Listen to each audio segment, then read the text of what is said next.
নমস্কার বন্ধুরা, বাসন্তী রান্নাঘরে আপনাদের স্বাগত জানাই। আজকে আমি নিয়ে এসেছি সম্পূর্ণ নিরামিষ দারুণ সুস্বাদে এই মশলা পনিরের রেসিপি নিয়ে। এটা পোলাও, ফ্রায়েড রাইস, রুটি, নান সঙ্গে কিন্তু অসাধারণ লাগে। আর তৈরি করতে খুবই সহজ, মাত্র 15 থেকে 20 মিনিটের মধ্যে হাতের কাছে থাকা কিছু সামান্য উপকরণ দিয়ে এটা তৈরি হয়। তো বন্ধুরা, আসুন আমরা এই নিরামিষ পনিরের রেসিপিটি দেখে নিই। ভিডিওটা অবশ্যই পুরো দেখবেন আর আমার চ্যানেলটাকে লাইক, কমেন্ট আর সাবস্ক্রাইব অবশ্যই করবেন, এটা আপনাদের কাছে আমার অনুরোধ রইল।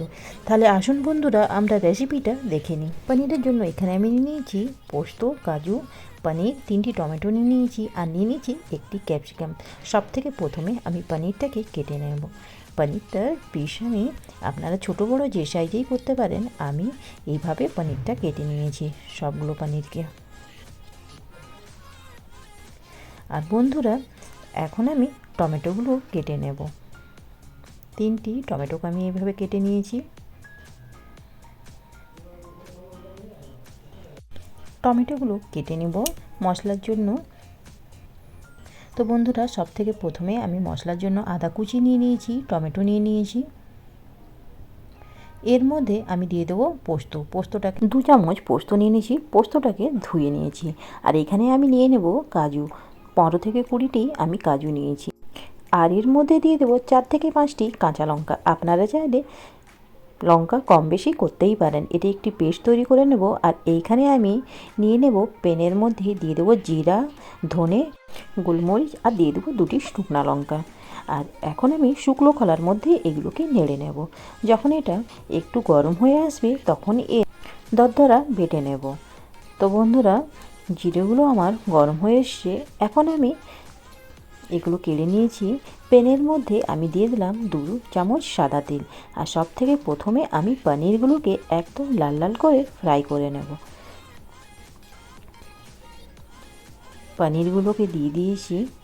সবগুলো পনির দিয়ে আমি এইভাবে দুপাশেই আমি লাল লাল করে ভেজে নেব। দেখুন বন্ধুরা, পনির আমার ভাজা হয়ে গেছে। এখন প্যান থেকে আমি পনিরটাকে কেড়ে নেব। সবগুলো পনিরকে আমি প্যান থেকে কেড়ে নেব। আর বন্ধুরা, সেই তেলের মধ্যে এখন আমি যে মশলাটা বেটেছিলাম সেটি এখন তেলের মধ্যে অ্যাড করলাম। টমেটো, কাজু, পোস্তর পেস্টটা। মশলাটাকে লো ফ্লেমে এখন আমি ভালোভাবে নেড়ে নেব। মশলাটাকে নাড়তে থাকবো যাতে নিচে না লেগে যায়। আর এর মধ্যে আমি এখন দিয়ে দিলাম 1 চামচ নুন দিয়ে মশলাটাকে 10 থেকে 15 মিনিট কষতে থাকবো। আর দেখুন বন্ধুরা, সাইড থেকে মশলাটা তেল ছাড়ছে। এখন আমি এর মধ্যে দিয়ে দেবো 2 চামচ ক্রিম অপশনাল আছে, আপনারা দিতেও পারেন, না তো এটা না দিতেও পারেন। 2 চামচ ক্রিম দিয়ে এটাকে আমি ভালোভাবে নেড়ে নিলাম। আর বন্ধুরা, ক্রিম দেওয়ার পর এখন আমি এটার মধ্যে অ্যাড করব যে জিরা ধনের গুঁড়োটা, সেটা এখন এর মধ্যে অ্যাড করলাম। সবগুলো মশলাকে আর একবার আমি মিক্স করে নেব। আর এখন আমি এর মধ্যে দিয়ে দেব ক্যাপসিকাম আর দিয়ে দেবো একটি টমেটো। ক্যাপসিকাম আর টমেটো দিয়ে এটাকে আমি ভালোভাবে নেড়ে নেব। এখন আমি এর মধ্যে অ্যাড করলাম 1 কাপ জল দিয়ে দিলাম যাতে টমেটো আর ক্যাপসিকামটাও ভালোভাবে সেদ্ধ হয়ে যায়। আর এখন আমি 10 মিনিটের জন্য ঢাকনাটা দিয়ে দেব। 10 মিনিট এর জন্য ঢাকনা দিয়ে একে আমি ছেড়ে দিলাম। তো বন্ধুরা, 10 মিনিট হয়ে গেছে। এখন আমি আর একবার একে একটু নেড়ে নেব, দেখে নেব ক্যাপসিকামগুলো সিদ্ধ হয়েছে কি না। আর বন্ধুরা, 10 মিনিটের জন্য আর একবার ঢাকনা দিয়ে দিলাম। 10 মিনিট পরে ঢাকনাটা খুলে নিলাম। আর একবার আমি একে ভালোভাবে নেড়ে নেব। নিচের থেকে ভালোভাবে নেড়ে নিলাম। আর এখন আমি ভাজা পনিরগুলো এর মধ্যে অ্যাড করলাম।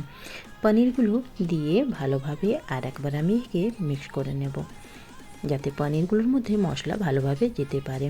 আর এর মধ্যে আমি দিয়ে দিলাম 1 চামচ চিনি আর দিয়ে দেবো গরম মশলা গুঁড়ো দিয়ে ভালোভাবে একে নেড়ে নেব। 10 মিনিটের জন্য এইভাবে ছেড়ে দেবো লো ফ্লেমে। তো বন্ধুরা 10 মিনিট পরে এখন আমি এর মধ্যে অ্যাড করব কস্তুরি মেথি। উপর থেকে একটু কস্তুরি মেথি এর মধ্যে দিয়ে দেবো, যাতে এর টেস্টটা খুবই সুন্দর আসে। আর বন্ধুরা এইভাবে আমি আর একবার চালিয়ে নেব।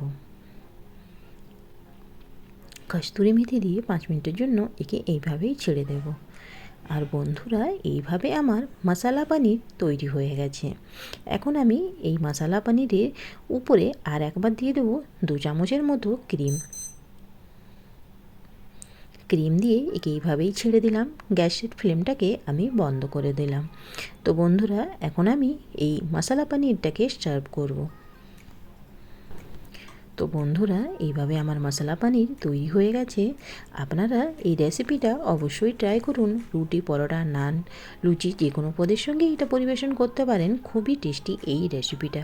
আর এটা দেখতে যত সুন্দর, খেতেও কিন্তু বন্ধুরা তার থেকেও বেশি টেস্টি।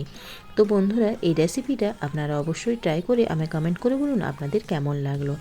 ভালো লেগে থাকলে আমার চ্যানেলটাকে লাইক করবেন, শেয়ার করবেন, কমেন্ট করবেন আর সাবস্ক্রাইব অবশ্যই করবেন। এটা আপনাদের কাছে আমার অনুরোধ রইল।